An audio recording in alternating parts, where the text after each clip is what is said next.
Ladies and gentlemen, boys and girls, babies in their diapers, welcome to the Tiberius Show with your host, Tiberius Boy. That's me, Tiberius. And welcome to the Tiberius Show today, and I'm your host, Tiberius Boy. And as always, we're looking at various jobs and how they affect the world around us. Today's guest is going to be very interesting. We're going to talk to my head of school for show 300. So, let me introduce our next guest, the one, the only, the amazing, Dr. Aaron Farrant. Well, hello there. Hello, Tiberius. How are you doing? Pretty good. Thank you for being on the show. Thank you for having me. I'm excited to be back here for number 300.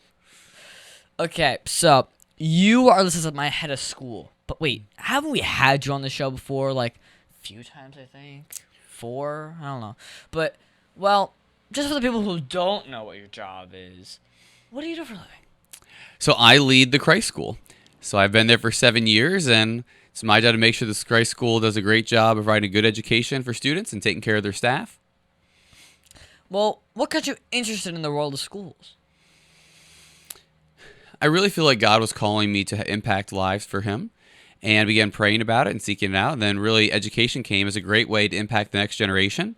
And to start off as a teacher and just kind of worked my way up to be the head of school. Okay. So, for my 300 show, it made perfect sense to have you because, you know, you're my first adult guest. You know me for over 6 years. Yeah. Well, how have I changed over the years? I think that you have actually become deeper. I think in conversations that I have with you. I know that you are in my Bible study on Tuesday mornings that we do together. And so, I don't know, just your thoughts and what you think about and how you're talking about it. I think you've always been kind of a fun, energetic kid. And I think just being able to have deeper conversations as you've gotten older has been really encouraging and exciting. Okay. Well, which part of the school is your favorite part? The people. It's got to be the people. I mean, I love the staff. I love spending time with them. I love our students, seeing them learn and grow and be excited to come into school and be able to enjoy the different moments of the school day or different events in the school year. So it's the people. Okay. So, how has being a headmaster made your life better? I think it's allowed me to fulfill God's calling on my life, to really have an impact in the lives of others. We've been able to do great work at the Christ School, continue to grow and help more families, continue to help the staff. Again, it really is back to the people, really being able to invest in other people and fulfill what I believe God's calling on my life is. Okay. Well, what's the largest accomplishment you have seen in the Christ School since you've started? That's tough. I'd say that probably the broader sense would probably be the growth. So it has grown.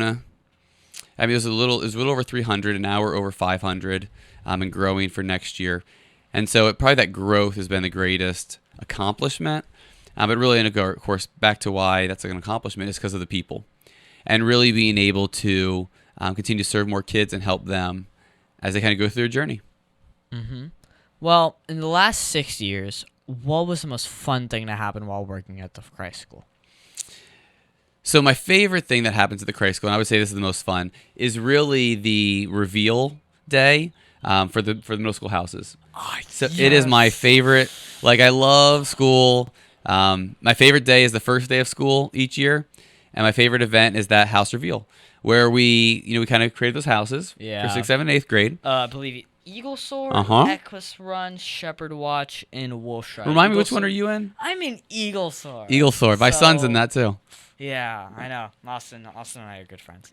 Go ahead. Yeah, Eagle Soar is purple, Equus Run is blue, Shepherd Watch is red, and Wolf Stride is orange. That's Correct. what the colors are. Absolutely. And so we did it really to build community. There's a time where you come into middle school and it's like, it's a little awkward. It's like, do I belong? It feels weird, And so that first day when all the new 7th, 8th graders come in, and then all the 6th grade class comes in, and 7th, 8th graders, they're already wearing their house shirts. They're broken up in their groups. And then the 6th graders come in, and most of them are like a little nervous. And what do we do? Like, You think about like the lunch, lunch and lunch line, lunch thing. I remember the first time. I remember just pulling the fireworks, and I'm like, I'm an Eagle Soar now. Right. And the fact is, everyone else went before me except for like 2 other people. But all my friends were in Eaglesort, and I popped it up and it was Eaglesort, so I was very happy. So. Yeah, I love it. And seeing that excitement and like the camaraderie and like you're with us and they hug and they lift you up and say, you're one of us. Like it's just, and they give you the house shirt. I don't know. It's just a beautiful time of community. Yeah. Well, why is being a headmaster so important to the world? I think because it sets the tone for the school. I think it sets the direction of the school, sets the culture of the school, highlights what we're going to be focusing on, how we're going to progress. And so I think it helps lead the school. And I think schools are one of the most important organizations in our world because it really is shaping the next generation, helping them learn, teaching them just not just academics, but who they are going to be as people and developing skills in them. And so I think that environment is so important. And then headmasters or head of the school lead those environments. And so I think that's an important role. Okay. Well, now here seems like a good time to take a quick commercial break. Let's hear a word from our sponsors. The Tiberius Show would like to thank one of their dedicated sponsors, Custom Designs Orlando. These guys are on Mills Avenue and do all sorts of stuff, ranging from photo ID badges, engraved signs, custom braille ADA signs, vinyl lettering to trophies and awards. The cool part about Custom Designs is they can ship products all over the United States. You can reach them at 407-898-0373 and tell them that Tiberius sent you. And we are back here talking with Dr. Aaron Farrant. Dr. Farrant is my head of school. So, Dr. Farrant, since you have been doing this for a very, very long time, what's that one thing that you think would have made your job easier? That is a tough question. Probably the thing, and this is not like a create thing, but the thing that would make it easier is just getting everybody on the same page. I think, when you're with a diverse group of people and students and families, sometimes there's the opportunity for, a lot of different opinions and a lot of different views and a lot of different ways to handle things. But I think the more that we can come together and the more that we can be on the same page and the more that we can probably spend more time together. So maybe that's where I would go with it, is being able to spend more time together, some kind of function that would allow us to continue to build that community would probably have made things easier. Okay. So what's the most misunderstood part about your business? I would say that they think that we don't do anything in the summer. Everybody's got Everyone thinks that. It's like, well, what do you do in the summer? Like the kids go home. What else are you doing? And so there's actually, in some ways, it ramps up. We're, taking the old lunchroom from 3 years ago and changing it into 2 big classrooms. Like, what do you think we're doing? That was a huge one when that happened. But even just the closeout and the preparation work, and there's a lot more that people don't realize, which, of course, is understandable. I mean, school is school. Summer is no schools. Right. So, yeah. But what are one of the most common pitfalls or mistakes that schools make?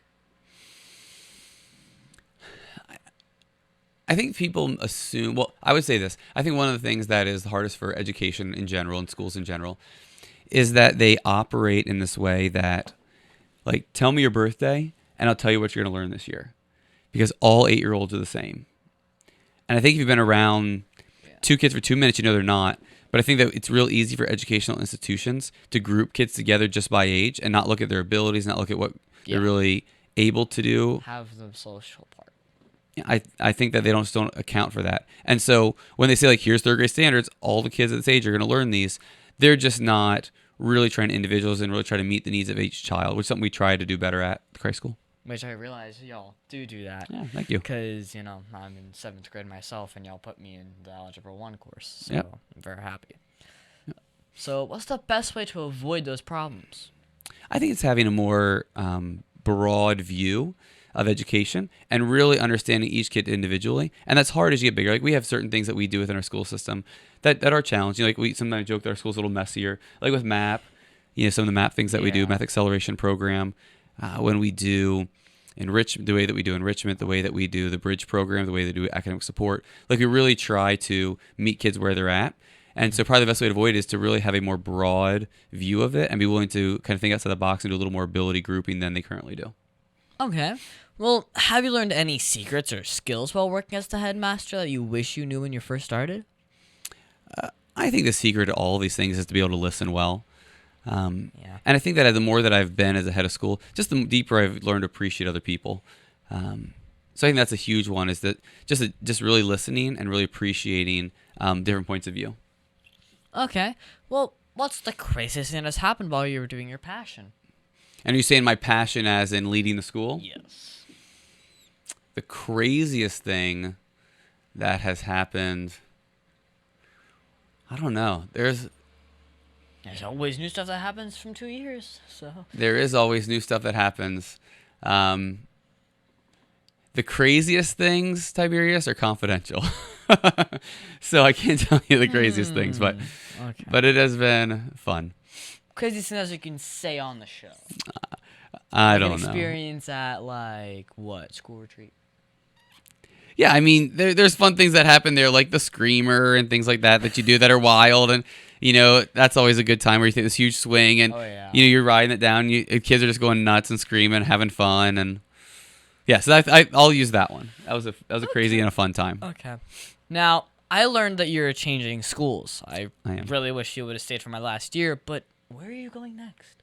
I'm going to Fellowship Christian School in Roswell, Georgia. Georgia. Wow. Yeah. New state. Well, what are some of the lessons or skills that you're going to carry over to your new school? I would say one, obviously the listening and learning that we just talked about. I think that'll be huge, especially going to a new environment. You want to make sure you understand the environment, understand the people, the strengths and traditions of the school. Make sure that you're adding to that. Yeah. Not trying to come in and just make a bunch of changes for the beginning. But then also really keeping your eye out for, well, what do you see as a new perspective? What can you improve? What can you change? And so I think that's a big part of it at the beginning, is just the listening, the learning. And then there's, I'm sure, things like, obviously, like the houses, things like that we do that are really impactful, that, to love to be able to continue to build into that community. Okay. Well, since you are going to be in Georgia, will you be able to remotely join me for Show 400 while I'm in high school? I'm in. I am in. I'm ready to talk to high school Tiberius, and then we can catch up and see what's happened over the last couple years. It might be scarier. I'll tell you that. That'd be all right. Well, do you think running a podcast or video channel is a good way to give kids direction? What do you mean give kids direction? Because my show, for example, we teach kids different jobs, like head of school, firefighters, and all these new jobs other than the original 3 that we learned as a child, like teacher, police officer, and head of middle school or lower school. We learned those simple 3, and then all the other ones are just blankly unknown. So I try to teach like different jobs, ask them questions, how does it make the world a better place? If a kid wanted to do your job, why would they want to do it? So yeah, that's I think that's incredibly valuable. And I think that kids a lot of times, like you said, it's what you're exposed to, right? I would probably add, and whatever your parents do on the end of your list, that's right? True. So, because you really just have, like, what you're exposed to. And so, I know that even when you go to college, so many kids don't know the options that are out there. And so, you being able to break that down and let them explore that earlier, I'm sure is very valuable.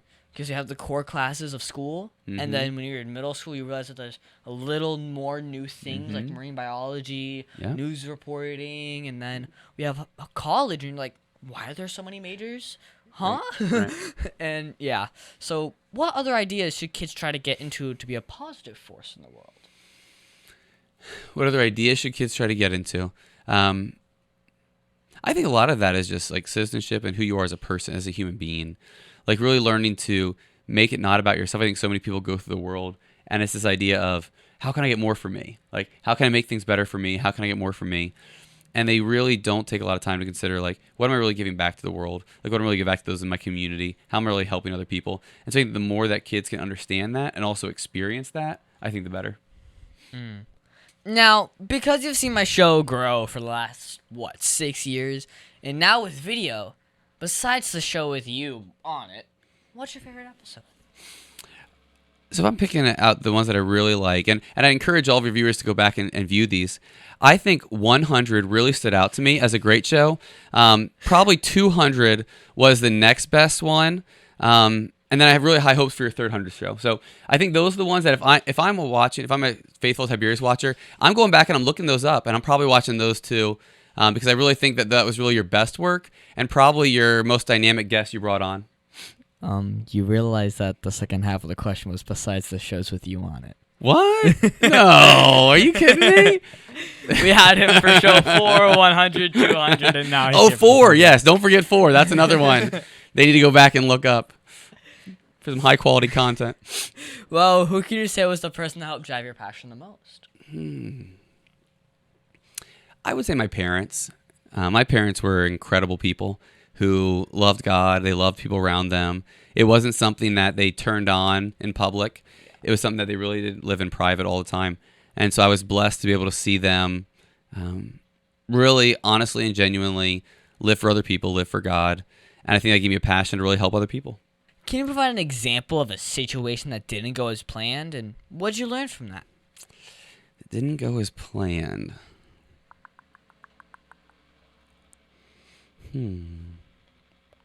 Yeah, I do. When I first started teaching. I actually came out of the business world to teach, and I taught personal finance and investing were my 2 courses, and I taught at a public high school. And this was coming out of kind of the '08 time period, and so the economy was just tanking. And so public schools, the way they work, they're funded by the economy and taxes, and so they had lost money. And the county that I was in, which was in Georgia also, really hit a place where they were going to start rifting people, which is reduction in force, letting people go, layoffs. And so they pretty much just said, hey, like how long, the county that I was in said, it's not how good you are, it's how long you've been here. So you're either above the line or below the line. Here's the line of the years that you have to be in service in order to keep a job. And so I actually got laid off from my first teaching position. And I look back, and obviously at that moment, that's hard, right? Yeah. I had just had my first son. But then you realize that's the world, you know? And that's what propelled me to go, I think the next thing that God had for me, which is to go to a really high-performing Christian school in the same area. And that put me on the trajectory to become a head of school. Had that not happened, I probably would not be sitting here today. Yeah. And so in the moment, it looked hard, but that really was part of God's ultimate plan to allow me to be where I am today. Well, what advice would you give to my listeners if they wanted to grow up and be a headmaster for a private school? I would say, one, obviously value education.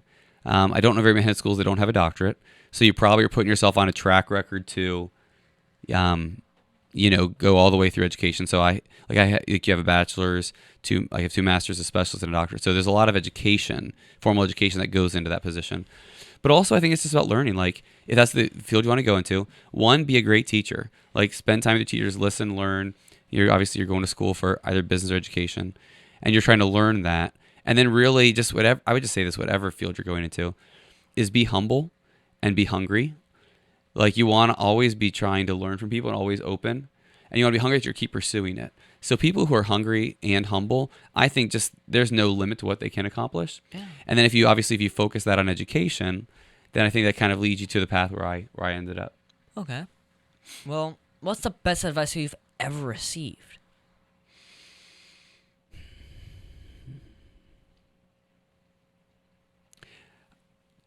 I would say, I honestly would say it's from the Bible.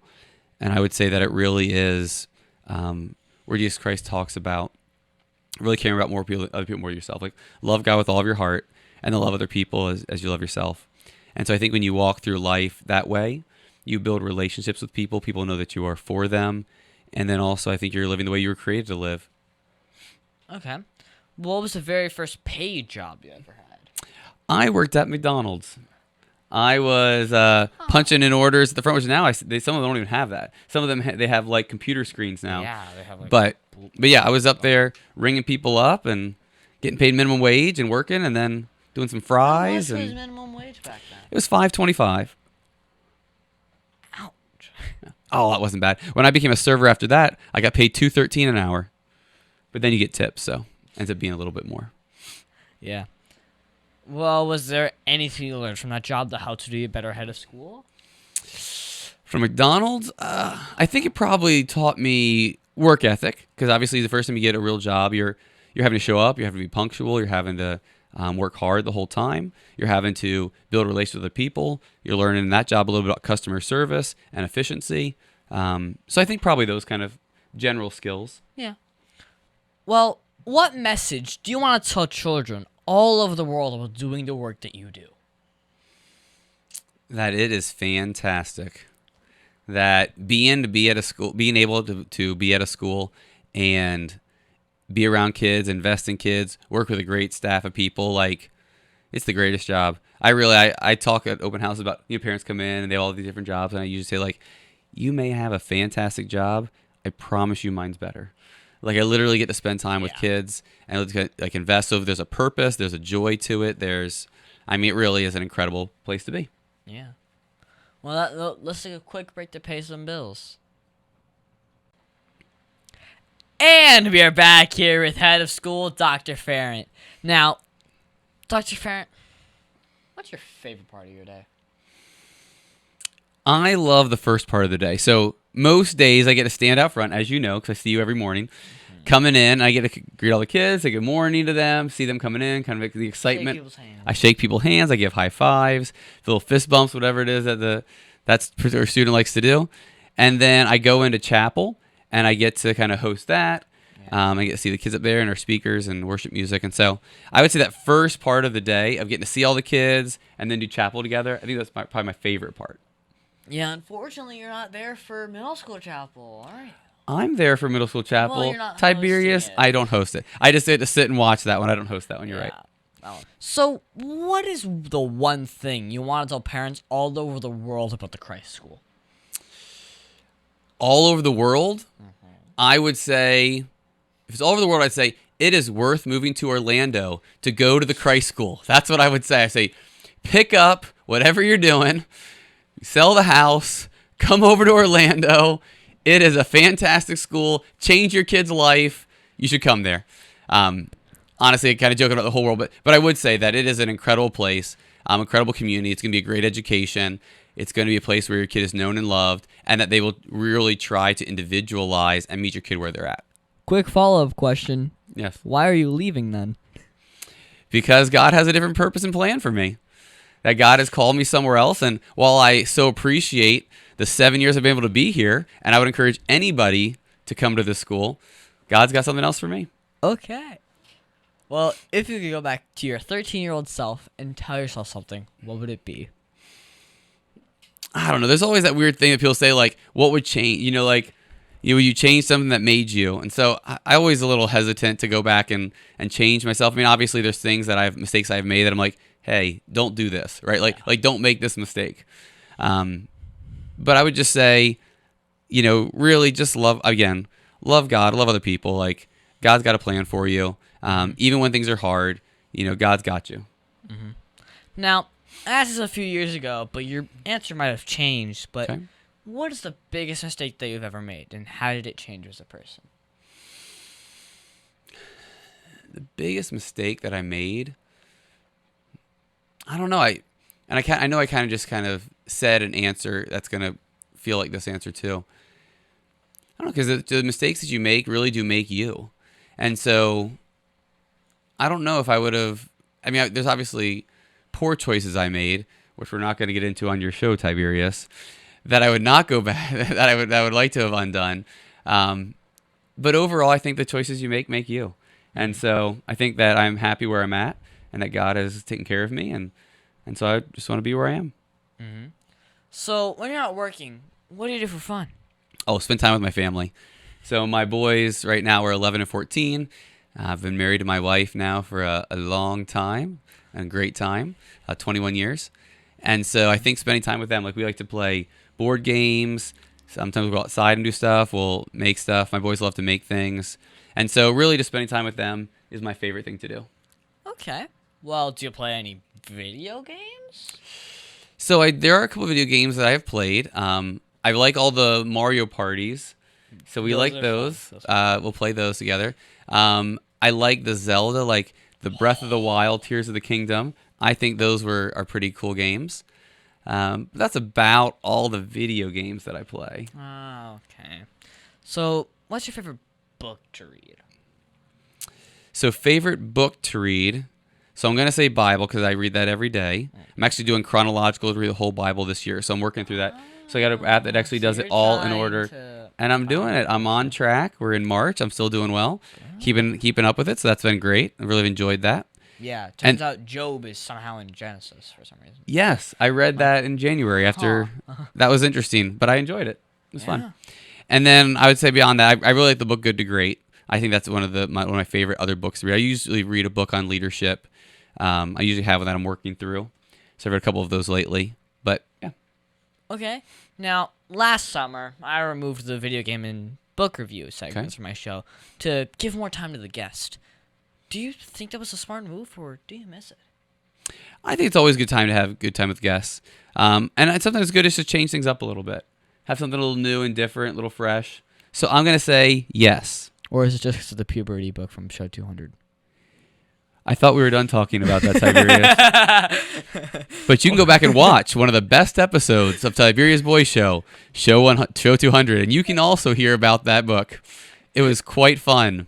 Thank you again, Tiberius, for bringing that. And I thought we said this time we were going to avoid that. Wasn't that one of my conditions to come back for show 300? Was that we were going to get away from that? Also, can't forget the social distancing math problem. Yeah. But can you tell me that other story? You know, Which one? like this is a kid show, but the other story, well, that you're not supposed to tell me about, like another one, rather than the 3 other ones that you've given me, but not the extra finger story. Okay, I will not tell you about how I was born with an 11th finger. Instead, I will tell you. Well, let's stick with the school theme. So, you may not know this. I was actually a very hyper child. Very talkative, very hyper. I was polite, respectful. Like, teacher says, Aaron, stop talking, right? I'd stop. And then we just start talking again because I did not have the ability to control myself. And so that's just kind of the way that it was. So most of my teachers either loved me because I was energetic and I was engaged and I was fun and I was kind, or they hated me because they couldn't control me. I was talking, I was moving the whole time, I was up and down all the time. And so it really depended on the teacher. But when I was in 5th grade, my teacher was not the one that loved me. Okay, she did not appreciate my hyperness and talkativeness and energy. So this is not an exaggeration. And I don't know, this would not fly today, but way back when I was a kid, there was actually had a closet in the back of her room, and it was like a resource room. So there's like all the books that we were reading, all that kind of stuff. Yeah.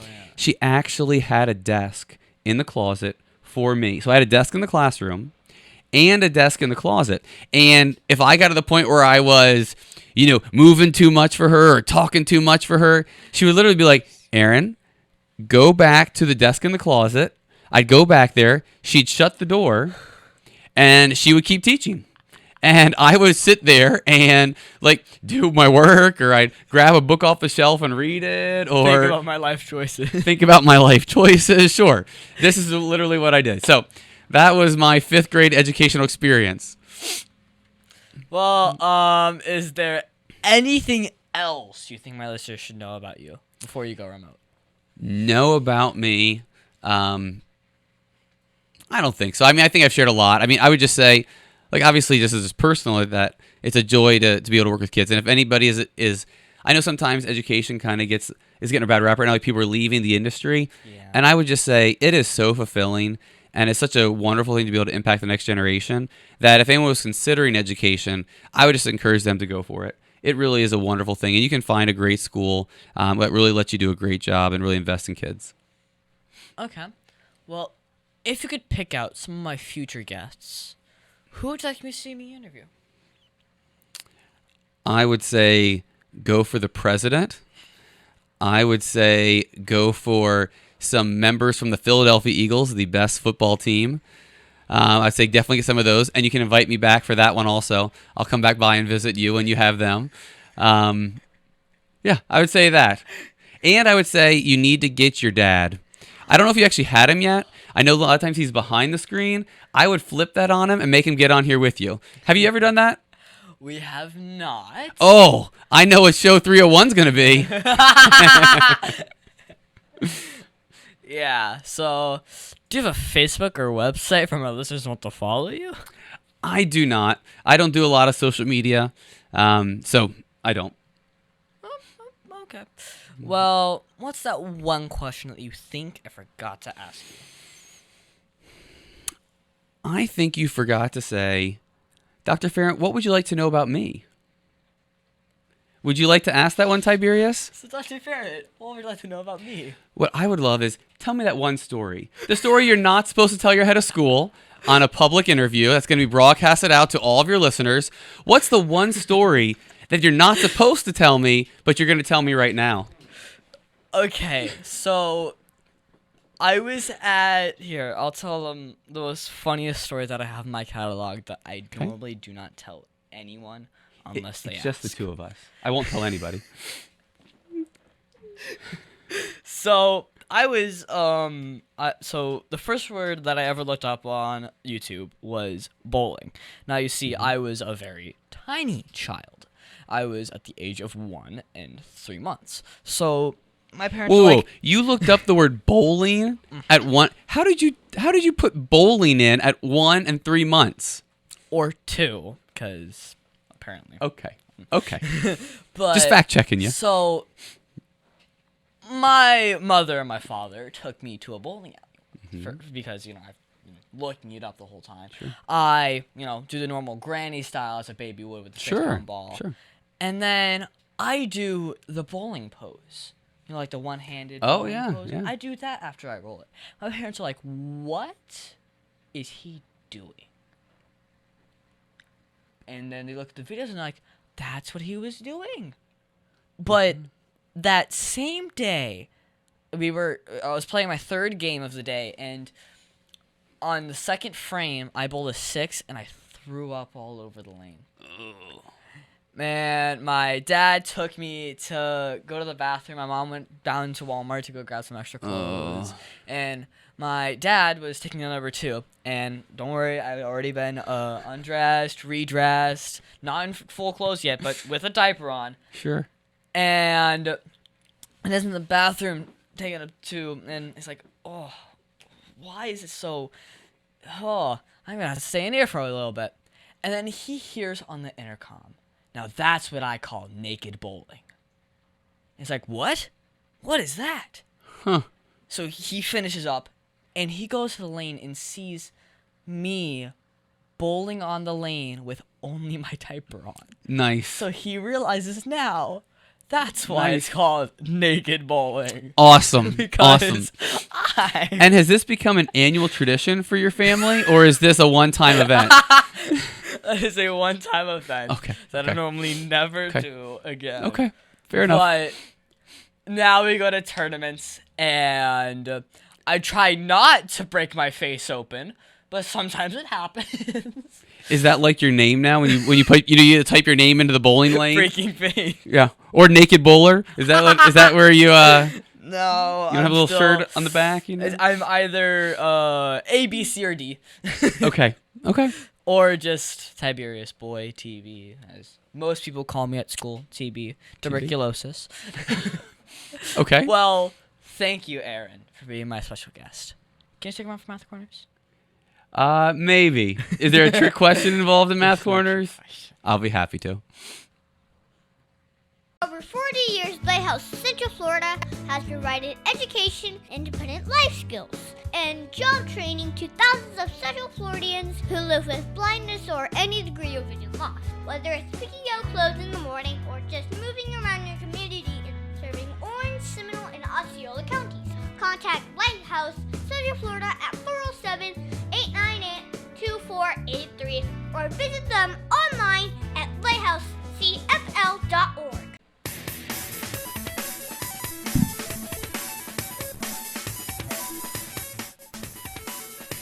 Tiberius' favorite subject, it's Math Corners! And thank you, Dr. Farrant, for helping me with Math Corners. This week, we are going to do some more multi-step word problems. My dad is always good at finding new problems for me to solve, apparently. And today, we are going to talk about the grades of a kid at school. Great subject. Great problem.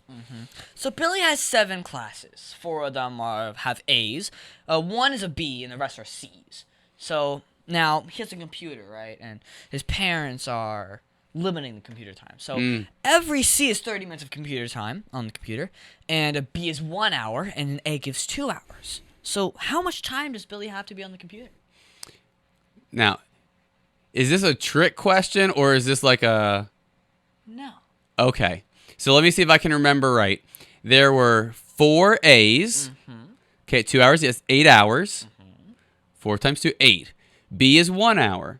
which is 9, and all the rest, which would be 2, were 30 minutes. 10 hours. Is that correct? Yes. I think the first math problem I've gotten on this show, I feel like I finally arrived. This is real? I actually got it right? Hey, at least he wasn't off by like 80. Off by what? 80. Am I off by 80? No. Okay, good. At least you weren't. Like last time where you with like 114, you said 194. Well, first, this is a world problem because we do know that people want to know how much time people have on the computer. Like me, because I'm a computer guy, or a son of one. So, to solve this, first you have to convert the grades to minutes and hours. Well, the first one is 2 hours, so if there's 4 of them, it's 8 hours already. That's nice. That's how much time I have on a school day. Next, the B's, so that's 1 hour per B, and then there's 1, so there's an extra hour, so it's 9.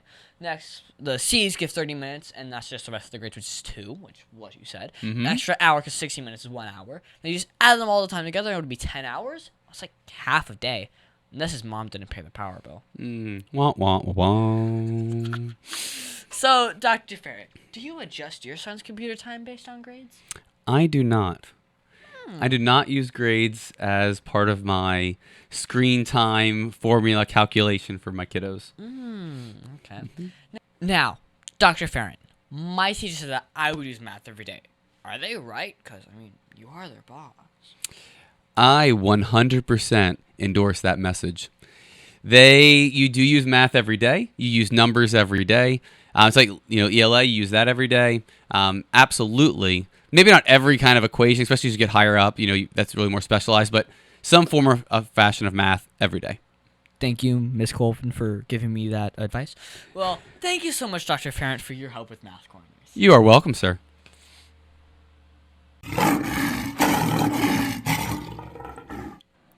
And now it's time for the Heart of a Lion.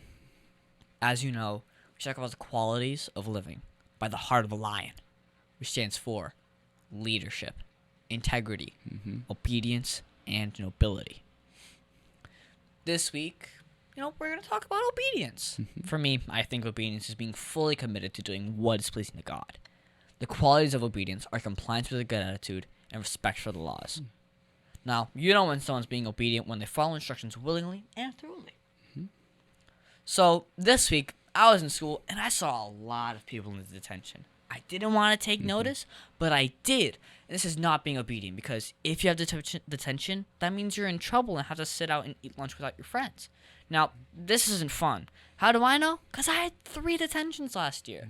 This year, I'm being more of an active listener and doing what I was supposed to be doing. So listen to your teachers and be sure to be obedient, kids. Must say. Well, Dr. Farrant, did you see or use obedience at all this week? Well, absolutely. So I have a board that kind of resides over me. They kind of, it's their job to oversee me. And so absolutely, yeah, they give me different things to do and ask me to do different parts and things. So yeah, try to be obedient to that and do what they're asking. Okay. Now, Dr. Farrant, since you're moving out of the state, can I get you one more time to go over what each of the Lion Strong elements are and what they mean to you? Sure. So leadership is really influence. It's how you're influencing other people. And so you want to be someone who is worth following. And so I think that's having good moral character. That's about being, as a leader, that you use your leadership to help those you lead rather than to gain more for yourself. So I think that's a lot about leader is being that good leader, that good role model, that good person who's looking out for other people. Integrity, sometimes you hear people say integrity is like doing right when no one's watching. I actually don't love that one. My favorite is doing right no matter what. That's what I taught my kids. It's not about if someone else is watching or not watching. It's not about anybody else. It really is just no matter what. And so even, in front of other people by yourself, you're always looking to say, there's always going to be things that challenge your integrity. Like you can get a little advantage here if you're willing to bend your integrity. You're willing to, this can be better here if you're just willing to bend that integrity a little bit and do something. You can get out of some trouble if you'll lie and bend that integrity. But really integrity is I'm going to do right no matter what. No matter what other factors are involved, I am going to always choose to do what is right. So that's what integrity means to me. Obedience, I think you did a great job kind of talking about that one already. But it's obeying quickly, thoroughly, completely, It's really understanding, like, it's a little bit of humility and submissiveness of willing to say, like, I know there's an authority greater than me, ultimately God, but I know there's authority greater than me, sometimes other people or organizations, and I'm willing to submit to that authority because that's what obedience is, and that's what God has called us to do. And then nobility is a right standing. I think of nobility as, it's obviously noble, so it comes from, so this noble, this nobility, this I live right, and then I'm an example to all those around me, that I treat people well, I get things done. It's kind of like an all-encompassing way to live. That's the me to me. Okay, well, that is how to be lion strong. But we should always try to be lion strong in everything we do, shouldn't we? Absolutely. Absolutely. And that's our show, folks. I want to thank the one, the only, the amazing Aaron Farrant for being on my show. Thank you, Tiberius. It's been a pleasure to be here. No problem. It has been so much fun talking to you today. I think we learned a lot about being a head of school, or my school, and how much fun it was over the years that you served. It's fun while it lasted, I must say. Thank you for your service and helping me grow as a person. You're welcome, Tiberius. It's been an honor. I mean, 6 years is a while, but want to give away your social media website again? I don't have one, or I would. A Facebook? I don't have one. Aaron Farrant, maybe? Maybe I should start one. Who knows? We'll see. Who knows? We'll But see. also, you can find me on Facebook and Instagram at The Tiberius Show. And I would like to thank WWPR 1490 AM, KINT 98, Soul Radio 24/7, Easyway TV, and all the other stations that air my show. Please be sure to visit The Tiberius Show on YouTube and hit that subscribe button. Dr. Farrant, after 6 years, I'm sure you have, but just to make sure, have you subscribed on the YouTube channel yet? Tiberius, if I had a YouTube account and was subscribing to YouTube accounts, yes, I would, but I sadly have neither. I know. Huh. Well, okay. But, guys, leave a comment if you want to start work as a head of school. Also, be sure to listen to us next on The Tiberius Show with your host, Tiberius Boy.